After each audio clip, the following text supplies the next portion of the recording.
Faith is a lifestyle. It is the mountain on which you stand that makes you believe that a dream is actually attainable. It is a concrete evidence that makes the logically impossible seem completely tangible. It seemed hopeless, but faith. I can't prove it, but faith. I can't explain it, but my faith has given me peace. I'm a Christian with $100 million vision. Can nobody box me and say that's a contradiction? Goal driven, God just blessed me with the ambition. Look up when the rest erase the definition. You are chosen when you respond to the call in truth. You are chosen when you sincerely respond to the call. You are chosen when you move in the spirit of excellence in response to that call. All of us were called, and all of us have a calling. The Bible says many are called, but few are chosen, and we talked about this last week. This week, I want to dive into chosen a little bit deeper. Jesus calls those who sincerely respond to the call chosen, or the Greek word is elect. People who aren't capable of looking through spiritual lies may not be able to see the call of God in your life. In order to see the call of God on someone's life, you first have to have a relationship with God. That's how you're able to see when the hand of God is moving over someone's life. As a matter of fact, you can't even see the call of God in your own life unless you have a relationship with God. But when someone is chosen, the average Joe, they know. It's plain as day. It's crystal clear. When you are chosen, you move differently, and people respond to your moves. They respond because of the place where your heart is, the place where your heart sits as it pertains to the call on your life. For instance, when you know the Lord has called you to be a street evangelist, you take street evangelism incredibly seriously. Your heart is in street evangelism, and you do your job with the understanding that the God of heaven and earth called you to this. You know that you're chosen. You know that you're called. To be chosen requires of you to walk in excellence. Today, I am here in this series, Chosen Part 2, The Spirit of Excellence. Man, this is the Elevation Podcast. This is gonna be real good, actually. This is gonna be real good. I think every time I do this, I feel like this is just gonna be real good. This is the Elevation Podcast. My name is Shawn Riff-Raff. Let's go. King.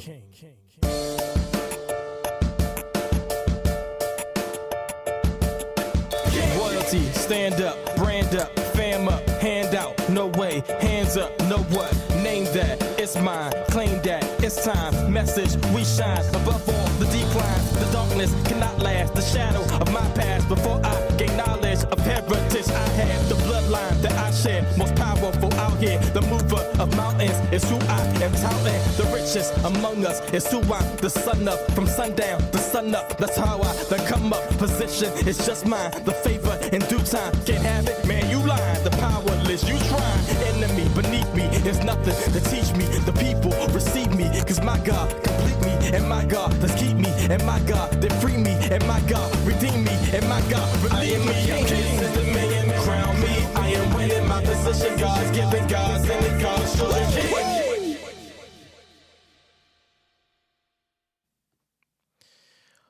Ladies and gentlemen, welcome to the Elevation Podcast. My name is Shawn Riff-Raff. We are here, right here at www.shawnriffraff.com. And I am excited about today, excited about what we got here, what we got for you. The Elevation Podcast is just what you hear. It's about elevation, elevating your mind, seeing things from a different perspective, changing the narrative a little bit about what you may know, going a little bit deeper if we possibly can to what you may know in just, in church and Christianity and just your thoughts and your walk with God. I hope I can take you to another level here on the Elevation Podcast. You can always listen to it at www.shawnriffraff.com. You can watch this live, of course, on Facebook, on YouTube, on Twitter, live on Roku at Shawn Riff-Raff Studios. Just go to your Roku box, hit Shawn Riff-Raff Studios, iTunes, Apple TV, Apple TV, and it's going to be at a lot more places. We got some new stuff coming, hopefully this week. We got the new stuff coming on Shawn Riff-Raff Studio, so just stay tuned for that. But today I want to talk to you about something really, really cool. One thing that is often said but rarely understood is do things in the spirit of excellence. But what exactly does the spirit of excellence, what exactly does it mean when someone says do things in the spirit of excellence? And that's my topic for today as we go into Chosen Part 2, the spirit of excellence. The thing I want to establish with you is that excellence is not perfection. Excellence is not perfection. It is widely understood that if you have a standard of perfection, then you really have no standards at all, because perfection is ultimately impossible except by God himself. We must establish this first before we start talking, because perfectionism is psychologically known as toxic behavior, while excellence will completely enrich you. Perfectionism is psychologically known as toxic behavior, while excellence will completely enrich you. Excellence in your call is when you decide that what you do for the Lord will be done at the absolute peak of your ability. Excellence is not so much about your results as it is about your effort. When we talk about being chosen and the spirit of excellence, I like to go to Daniel 6. And if you just simply look up, the spirit of excellence, it's going to take you to Daniel, right? Who was known to just be really, really good at what he does. So if you just look it up, it'll take you to Daniel, because that's where we really got the spirit of excellence from, the story of Daniel. And so when we talk about being chosen and the spirit of Daniel, we go to we talk about being chosen in the spirit of excellence, we go to Daniel 6. A lot of us know the story of Daniel and the lion's den, and there is a lot of stories and messages told about it. But I want to go to the beginning of the chapter so we can get some context into what it really means to be chosen and how to move in the spirit of excellence. We're going to read it again, which is unlike me to do this on the Elevation Podcast, to actually read the scripture. But it's not that long. I just want you to bear with me because I'm going somewhere with this. All right. Daniel 6, 1. It pleased Darius. Darius is the king. I guess we'll figure that out later. But Darius is the king. So it pleased Darius to appoint 120 satraps. A satrap is satraps. I don't know. Satraps, like the governors, in which they would. He appointed 120 governors to go out and govern certain parts of the kingdom. So you got your land, sort of like governors here. They're governed over particular parts of the country. They're called states. So the same thing here. They sent out rulers to go, rule in the particular parts of the kingdom. It pleased Darius to appoint 120 satraps to rule throughout the kingdom, with 3 administrators over all of them. So it was 3 administrators over 120 satraps, one of whom was Daniel. The satraps were made accountable to them so the king may not suffer. Now Daniel so distinguished himself amongst the administrators and the satraps because of an excellent spirit which was in him, that the king planned to set him over the whole kingdom. At this, the administrators and the satraps tried to find grounds for charges against Daniel in his conduct of government affairs, but they were unable to do so. They could find no corruption in him because he was trustworthy and neither corrupt nor negligent. Finally, these men said, "We will never find any basis for charges against this man Daniel unless it has something to do with the law of his God." So the administrators and the satraps went as a group to the king and said, "My King Darius, live forever. The royal administrators, prefects, satraps, advisors, and governors have all agreed that the king should issue an edict and enforce the decree that anyone who prays to any other human being during the next 30 days, except for you, your majesty, shall be thrown into the lion's den." Now, your majesty, issue the decree and put in writing so that it cannot be altered in accordance with the Medes and Persians, which cannot be repealed. So King Darius put the decree in writing. Wait, not done yet, but let's take a commercial break real quick. Because of some of you will be able to understand, and some of you will be able to relate to this, and some of you won't. Daniel was simply guilty of being good at his job. He was guilty of being good. But not only was he good, right in verse 3, it said that an excellent spirit was in him. I said in the beginning of this, people can tell when you're chosen because kings will want to elevate you and people will attempt to find ways to bring you down. So some will elevate and others will hate. And that's how we know. Some will elevate and others will hate. That's how, anyway, start at verse 10. All right. Now, when Daniel learned that the decree had been published, he went home to his upstairs room where the window was open toward Jerusalem 3 times a day, got on his knees and prayed, giving thanks to God, just as he had done before. These men went as a group, found Daniel praying and asking God for help. So they went to the king and spoke about his royal decree. Did you not publish a decree that during the next 30 days, anyone who prays to any god or human being except for you, your majesty, would be thrown into a lion's den? The king answered, the decree stands in accordance with the law of Medes and Persians, which cannot be repealed.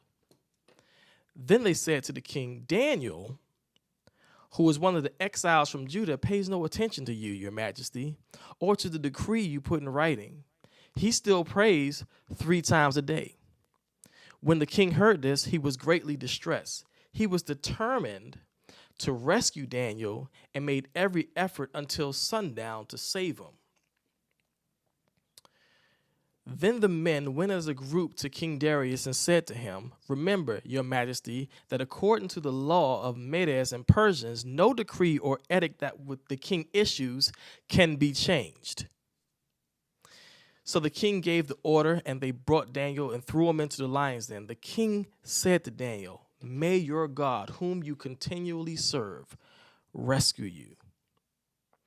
A stone was brought and placed over the mouth of the den, and the king sealed it with his own signet ring and with the rings of his noble, so that Daniel's situation could not be changed. Then the king returned to his palace and spent the night without eating and without any entertainment being brought to him, and he could not sleep. At the first light of dawn, the king got up and hurried to the lion's den. When he came near the den, he called to Daniel in an anguished voice, Daniel, servant of the living God, has your God, whom you serve continually, been able to rescue you from the lion's den? Daniel answered, may the king live forever. My God sent his angels and shut the mouth of the lions. They have not hurt me, because I was found innocent in his sight, nor have I ever done any wrong before you, your majesty. The king was overjoyed and gave orders to lift Daniel out of the den. And when Daniel was lifted from the den, no wound was found on him, because he had trusted in his God. At the king's command, the men who had falsely accused Daniel were brought and thrown into the lion's den, along with their wives and children. And before they reached the floor of the den, the lions overpowered them and crushed their bones. Okay. All right. That was a lot to read, I have to admit. However, we can get to somewhere from here, right? The king, understanding this, the king had a heart for Daniel, but he was manipulated by the haters to make a law that he could not legally go back on. He made every attempt to rescue Daniel that he possibly could, but ultimately he had to follow the law that he had written, even though he was tricked and manipulated into writing it. We can truly understand the psychology of Daniel in this story, because Daniel wasn't at all concerned about kissing up to the king. I'll say this again, because this is really cool. Daniel wasn't at all concerned about kissing up to the king. He wasn't worried about it. We can absolutely tell that Daniel knew what his calling was, and he walked in that calling with absolute sincerity and truth. When it was time to be tested, he didn't think twice about whether or not he was going to stop praying to God and pray to the king. He just kept walking in the calling that he knew he had. The spirit of excellence, and like in verse 3, the spirit of excellence is what drove Daniel. He wasn't excellent because he was a perfectionist. He wasn't excellent. He was excellent because he offered to God the absolute peak of what he was capable of. He didn't do it because he was self-driven. He didn't do it because he was position-driven. He didn't do it because he was power-driven. He did it because he was chosen. Kings want to elevate him, and enemies want to diminish him. That's sort of the walk that we see being chosen. Yes, very few times, unless you're around really spiritual people often, very few times will people understand that you are called or know or be able to see that you are called. Unless, of course, you're hanging around spiritual people all the time. Then they'll know that you're called. But most people can't see that you're called, right? People can see that you're chosen. Kings want to elevate, right? Enemies want to diminish. They want you out of the way because they don't understand that you're called. All they can see is that you're chosen. To be chosen is to really, really live in the truth of your calling. Regardless of whether people around you can see it, regardless of whether people around you hate it, regardless of whether people around you want to elevate you, regardless of all of that, you'll see your elevation because kings are attracted to you when you're chosen. So you'll see your elevation because you're chosen. When you live in excellence, understand living in a spirit of excellence will show people that you're chosen. Living in spirit of excellence, the results of the spirit of excellence will show people that you're chosen. And because you're chosen, you're protected. Because you're chosen, you're protected. Man, this is the Elevation Podcast. My name is Shawn Riff-Raff. I'll be right back. Faith is a lifestyle. It is the mountain on which you stand that makes you believe that a dream is actually attainable. It is the concrete evidence that makes the logically impossible seem completely tangible. It seemed hopeless, but faith. I can't prove it, but faith. I can't explain it, but my faith has given me peace. I'm a Christian with $100 million vision. Can nobody box me and say that's a contradiction? Goal driven, God just blessed me with ambition. Look up when there is the definition. Ladies and gentlemen, welcome back. I am really, really excited and filled with gratitude for the direction that the Elevation Podcast is in, for the direction that Shawn Riff-Raff Studios is in, and for all the support that I am getting out here from you guys. And I really appreciate it. I really appreciate when somebody DMs me and tells me that this was great. I really appreciate your likes and your loves and your comments that you post and, throughout the week. I really appreciate it because it is astonishing to me where God takes stuff. So I always, here recently, I've really just been really amazed at what God does and how many doors he opens up. Even when I've come to this place in my life where I will go whatever direction he sends me, he always somehow always sends me places where I belong or he wants me to be. It's funny because a lot of people, get those assignments from the Lord in which you sent me somewhere I really want to go, those Jonah type of assignments, and and while regardless of where he sent me, I would go. I'm really appreciative at he just seems to know always know where my heart is, and I want to appreciate it. I also want to thank everybody. I'm appreciative to everybody who follows me, sends me DMs, tells me sends me messages, all of that stuff. I appreciate you all. There's a lot more coming. I'm ready for what's happening this week. Can't tell y'all what it is, but it's gonna be great. And when you see it, you can be like, "Oh God, dope!" So, so I'm happy about that. And I want y'all to stay with me. Stay watching the Elevation Podcast every Tuesday, 7:30, without fail. We're gonna have. I got some cool guests coming up. Just as soon as this COVID is over, I got some cool guests for you. As soon as the pandemic is over, so I can't tell you when exactly those guests are going to be here, but they're going to come, and it's going to be cool.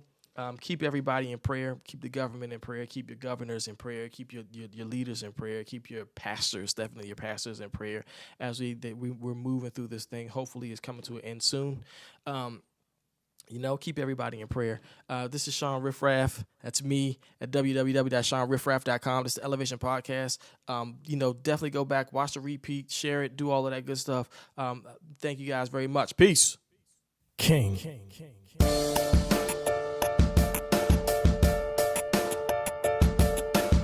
Royalty, stand up, brand up, fam up, hand out, no way, hands up, know what, name that, it's mine, claim that, it's time, message, we shine, above all, the decline, the darkness cannot last, the shadow of my past, before I gain knowledge of heritage I have, the bloodline that I share, most powerful out here, the mover of mountains is who I am touting, the richest among us is who I'm the son of, from sundown to sun up, that's how I the come up, position is just mine, the favor in due time, can't have it, man, you lying, the powerless, you trying, enemy beneath me, there's nothing to teach me, the people receive me, cause my God complete me, and my God does keep me, and my God they free me, and my God redeem me, and my God redeem me, I'm chasing the million, crown me, I am winning my position, God's giving, God's in it, God's chosen.